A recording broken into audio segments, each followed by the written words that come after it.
Hi, y'all. Happy Friday. Happy 1st of July. It's pretty much the 1st of July. Welcome to another week in review. Gosh, I've been doing this for like 2 years, right? Yeah. So, y'all know the drill. So, we're still in the midst of a global pandemic, obviously. So, I'm here with these COVID numbers. So, if you watch the replay, you can catch it on here. Or go on my YouTube, catch it on my YouTube. So I'm here with these numbers. So here we go.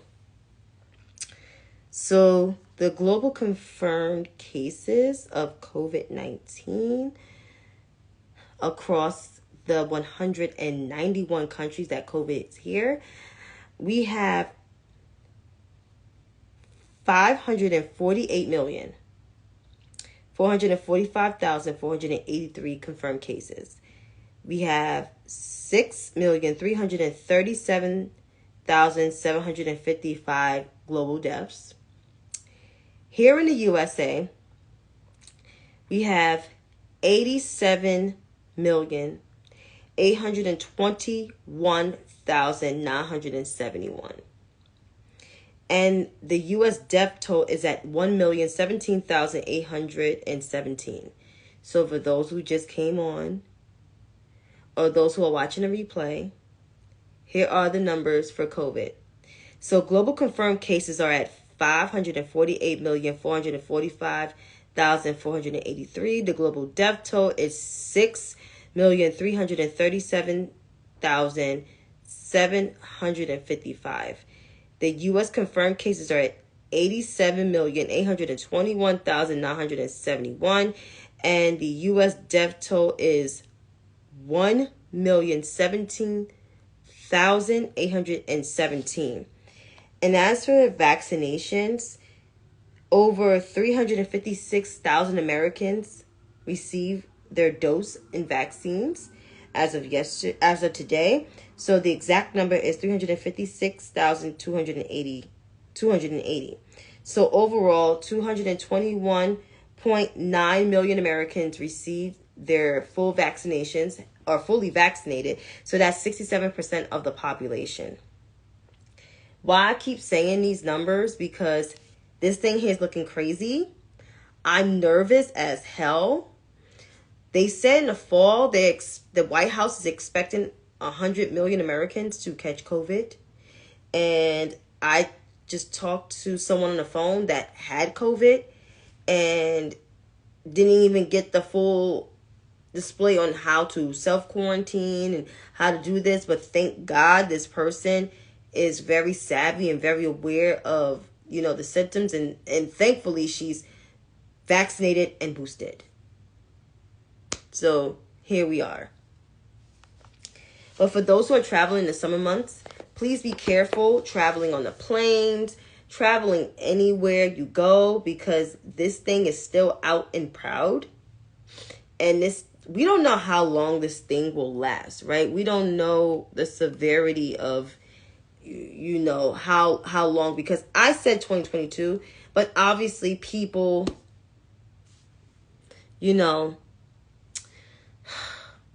people still not listening. People still not hunkering down. And not saying you have to be in your house forever. You can still go out, but just be safe when you go out. Be safe. Be careful. Because this thing here is still out here loud and proud. And only 67% of the population here in the USA is fully vaccinated. That's not the full country. That's 2/3. If you do the math. 2 over 3 equals 67%. So that's where we are. So be safe out here. That's all I got to tell you. In terms of our politics, I feel like our democracy is in limbo. I'm not surprised it's in limbo. I said limbo. Our democracy is hanging by a very tiny thread. We have a 6-3 conservative majority on the highest court of the land. We have 5 conservative judges. Well, 6 conservative judges 1 African American, 1 woman, and 3 white men. No, 4 white men. Excuse me, 4 white men. In terms of the liberal side, we have 3 women, all from diverse backgrounds. We have a Jewish woman, an Hispanic woman, well, a Latina, and we have our first African American woman sitting on the court. As my good sis said, we have 2 African Americans sitting on the court. And the reason why I'm saying this as a black woman, because Clarence Thomas, who is sitting in a seat that was once held by the first African American confirmed to the Supreme Court, Thurgood Marshall, is a conservative, which I understand all black people are not a monolith according to their politics. I get it. But when it comes to legislation that affects your community, you want to be sympathetic. Clarence Thomas always been on the wrong side of history. Especially recently, he's on the wrong side of history with the abortion, overturn of Roe versus Wade, trying to get rid of contraceptives to protect you from catching sexual transmitted diseases and lifelong sexually immune acquired diseases like HIV, which can turn into full-blown AIDS. He wants to reverse the marriage equality. And I'm pretty sure he's on board with the separate but equal type of thing, even though he's in an interracial marriage. I won't be surprised, because one senator said it out loud, that the Loving Law will be on the table. And he will be the one to dissent from that because it affects him. But it's okay for him to go after Roe versus Wade, even though abortions do affect black people, because when we get pregnant, women, some of us have tubal pregnancies and don't even know. And that's because it's the lack of health care, which abortion is health care because it helps save your life. I knew people that were carrying, that the proper term is ectopic pregnancy, and they almost could have died. If they carried full term, they could have died having the baby. And for Amy Coney Barrett to say, well, you know, there's foster care and there's orphanage that could take the children. Black kids don't get adopted at alarming rates. Mostly white kids, and I believe Hispanic kids, get adopted at a faster rate than black and indigenous kids. Nice try, Amy. But back to this SCOTUS stuff, you know, the decisions, not just on Roe versus Wade, but you know, you could pray in the school. That's like the separation of church and state. And as a religious person, I'm like, I want to keep my church out of my business, out of my daily business. I pray at home, that is fine. Or in the sanctuary. And then you had the EPA protections, they're trying to roll that back. So everything that this court is doing, it's like the consequences of 2016. When a certain candidate that ran on the Democratic side told you what the Republicans and the conservative majority of what they were going to do, you guys ignored it. You didn't pay attention to her. Instead, either you stayed home, you voted third party, or you voted for Donald Trump, or you voted for, or you just wanted to be an ass.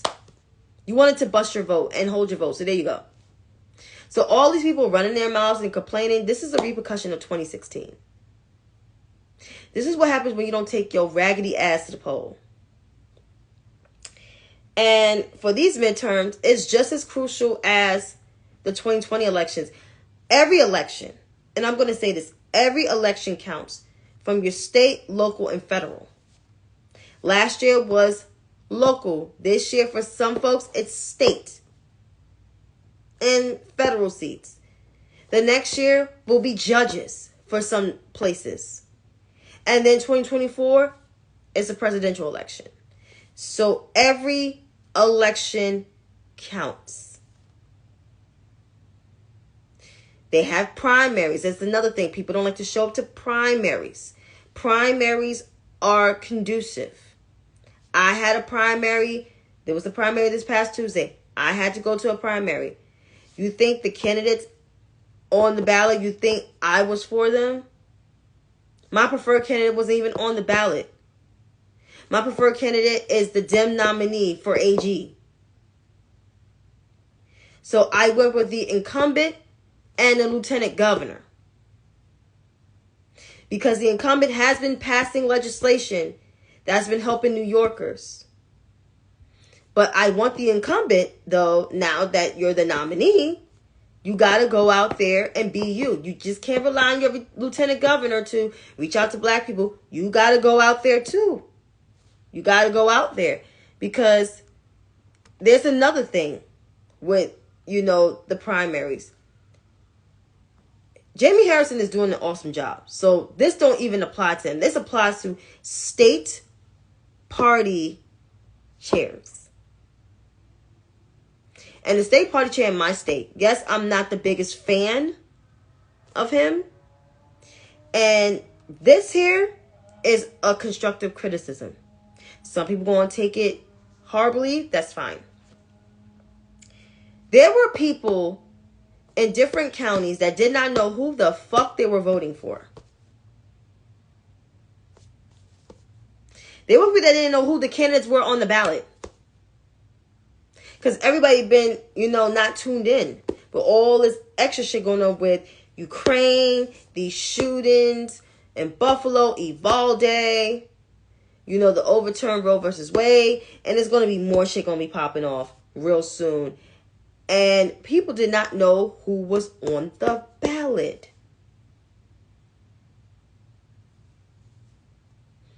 And the Dem state party in my state got to do better. Each county has to vote for different places. Like, for example, I have 5 people on my ballot because I had to vote for somebody on the surrogate court besides the governorship and the lieutenant governor and the assembly and another office. So it's like 5 or 6 people on my ballot versus my mom and my sister.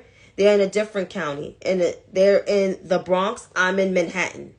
So they only had to vote for the governor and lieutenant governor, which I had to vote for the governor, lieutenant governor, and thank you. And as person on the surrogate court and the assembly person and somebody on like a certain committee. So the Dem party in my state, as I'm going to say, have to do better outreach to registered Dem voters in the state. Because if you don't, people will stay their ass home.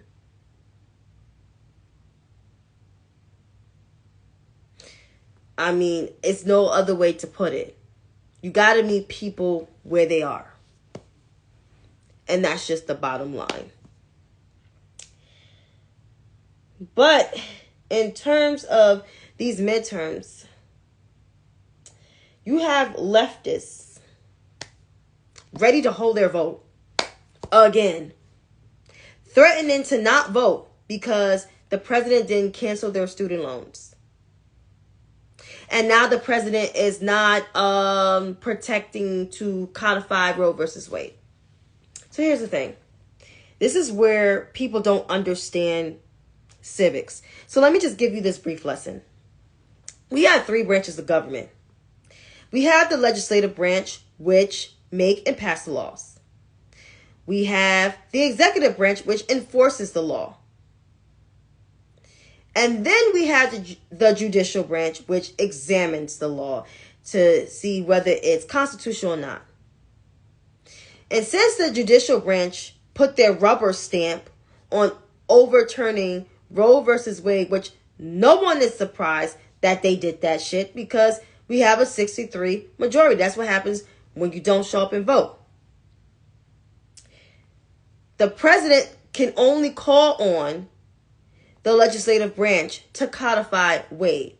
That means kill the filibuster. But our Senate is evenly split. And no, Dems don't have a majority because we got 2 independents that caucus with the Democrats. Are they Democrats? No, they're independents. They are not beholden to a party. And one of those independents ran for president twice and didn't get his ilk on board to tout the Democratic message or to understand how government works. So, in full, I want to give this simple Schoolhouse of Rock kind of civics lesson. So, leftists, it seems like you want the president to cancel your student loan debt with the stroke of a pen, which I don't understand, like, why it's not registered in your head. Like, he doesn't have that full power. And to codify Roe versus Wade and, the Green New Deal and all this bullshit. Let me just give you a lesson so you can understand. We got 3 branches of government here in the United States of America. And those 3 branches, we have the legislative branch that make and pass the laws.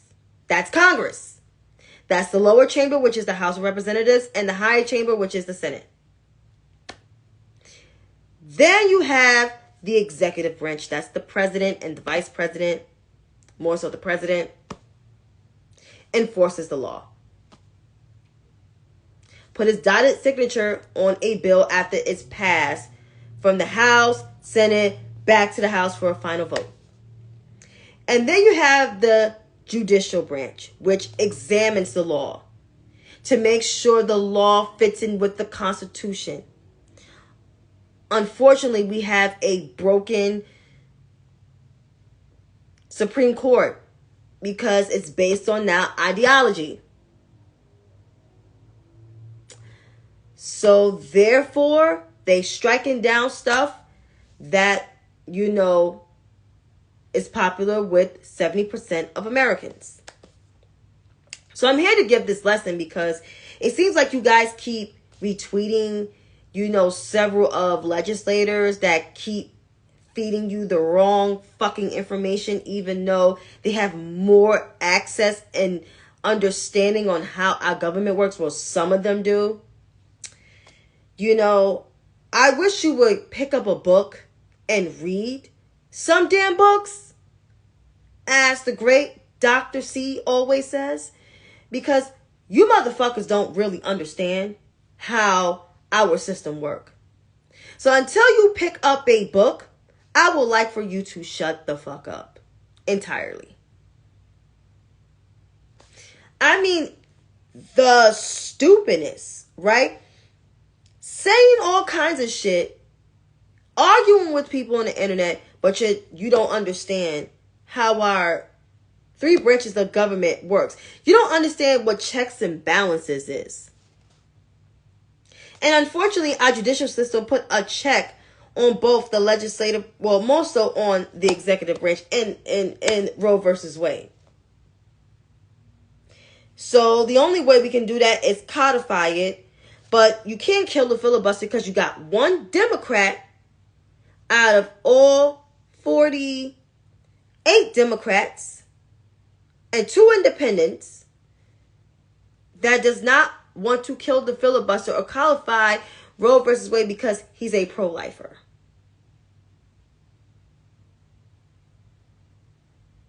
I mean, seriously. That's why we have to vote more senators in November and keep our House and elect governors, not just only in blue states, but in red states and purple states. So we don't have to deal with the Grand Insurrectionist Party and twisting their fucking words on their messaging.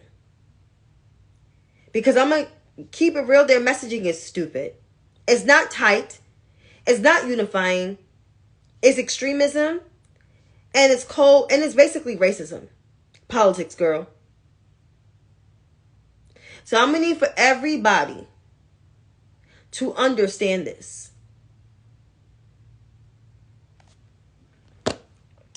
And then, so I've been having several conversations with this particular demographic, the GOP loyalist voting base, which is white women. You are part of the reason why we're in this hole. Instead of voting for the most qualified woman to be the president of the United States 6 years ago, you decided to vote for a bum who filed for bankruptcy 4 times, had 3 baby mamas, been settling in court 1,000 times, a bad witness, and just a shitty person all around. I mean, you voted for that guy because he was real. He wasn't a liar. He wasn't corrupt. Your man's as corrupt as it gets. I'm from New York City. I knew about the Trump family since I was a little kid. And every time when he filed for bankruptcy, the news always have it. Donald Trump filed for bankruptcy again. It was like no surprise. Why would you vote for that? And then all the stuff he undid from what President Obama has accomplished, and then trying to undo other shit. I mean, really? And instead of not learning from this experience, you continue to vote for that man in greater numbers. You went from 53 to 55%. And you don't want people like me to paint you guys with a broad brush? I'm going to need for y'all demographic to get y'all shit together. And to the 47 shrinking down to 43% that is mad at this message, you need to talk to your fellow white sisters and ask them why the fuck they keep voting for a party that is putting a muzzle on their vagina and their reproductive rights. Who is putting out legislation to suppress the vote for people that look like me. Why are they trying to overturn, gay marriage? Saying things out loud like Du Plessis versus Ferguson. Taking us back to a time where we were separated. That separate but equal shit. You should talk to your sisters on why they keep voting for that party and not coming for me and saying I'm painting people with a broad brush.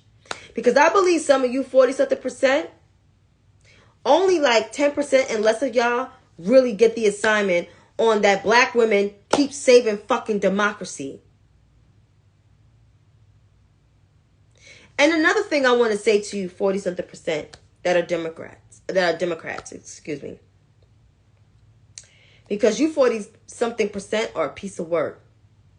Stop telling my motherfucking AG that she could be anything that she wants to be. It's annoying as fuck. Just because she's doing her job that she's elected to do, she's not supposed to save you from a man who is known to scam and fraud people. Ain't been doing it for many years. Or the DA down south. They're not supposed to save you from the madness. You should have never voted for him from the beginning. Or you should never let your white... Well, most of your white sisters voted for him in the beginning. But here we are. So stop telling my AG that she could be anything she wants to be because she's going to put Trump in jail. You never know. Her cases are civil. And according to New York executive law, she can't criminally prosecute. That's the DA's job. And stop coming for DA Bragg.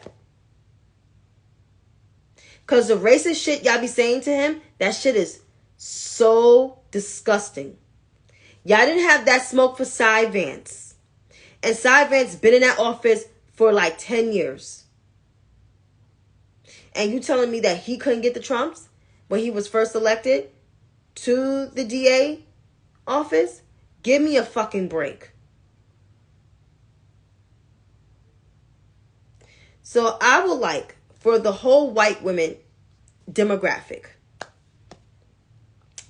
the 55% and even the 43%, y'all need to get your shit together. Y'all need to be on a united front. Because black women, we understand the assignment. We do our job. We show up and vote. We mobilize and we organize. And we talk to our family members on who is on the ballot. Y'all demographic, y'all the ones that are in a disarray. Because a large percent vote for people that wants to take their whole entire rights away to choose and whatnot. While the 40-something% vote for Democrats, but talk shit about the Democratic Party. I'm going to need for y'all demographic to get your shit together before you come for the African American women. Because if it wasn't for black women, you wouldn't get your stimulus. Okay? You wouldn't be getting shots in your arms. Infrastructure and much more. So please miss me with that bullshit. And don't come for me. Or any other black woman. And lastly, to the congressman who is about to be leaving soon for New York's 3rd Congressional District, Mr. Thomas Richard Swazi. I know Tuesday is not what you wanted it to be. You know it's not a great outcome. But you were told specifically to run for re-election for your seat because Long Island went mostly red. Instead, what you did, you ignored all that advice. You ignored the number 4 Democrat in the House of Representatives from your home state. You ignored Hillary Clinton, who told you at the Democratic convention, like, get out of the race. And then you ignored the guy that beat you 16 years ago. Even though he's not perfect at all. He's a mess. But if he's telling you to get the fuck out the race, that was a sign. But you embarrassed yourself in the state again. And then you ran a horrible campaign. It was misogynistic and racist light. And Republican light. And your lieutenant governor running mate, she didn't do no better. She sinked it down even further. And that's why y'all came at a very distant 3rd place to the governor. The only one that had a chance to beat the governor was not in the race nor on the ballot. And you know who that was. But Tom, you wasn't getting her voters. You wasn't getting Tish's support. Tish's support mostly went to Kathy Hochul, as you guys to Tuesday, while a smidget went to Jumaane Williams. So there you go. And to all the do something Twitters out there, all those with the big platforms, all of those, you know, just being chaos agents. The Democratic Party cannot change things over time within 4 years. What Republicans have done in this country for the last 30, 40 years, they have messed shit up. They did. And so if you want to blame the president, Jamie Harrison, I mean, seriously, you need to blame your family members that keep fucking voting for the GOP. Tell them stop motherfucking voting for them. Tell them to pay attention to how black women vote. Because we vote for our survival. Let me repeat that again. Black women vote for survival. We vote for our survival. We vote to preserve democracy. We vote to make sure we have a democratic country instead of an authoritarian nation. This country is not the kindest to us. A certain demographic is disrespectful to us. Even some of our men trash us. But because our dedication to making sure we have rights and access to certain things is the reason why we mobilize and organize and talk to our loved ones and friends to bring their asses to the polls, both primaries and general elections, to vote. Because everything is on the line for us since the beginning of time, and now shit is getting worse, and we got to preserve our democracy because it's hanging by a motherfucking thread. So if you don't like this message from this black woman or any black woman telling you how crucial this election is, well, maybe you're not an ally. You're an op. And I will end it on that note. Thank you for watching. You can watch the replay. You can watch it on YouTube and a couple of clips on Twitter. Have a great night.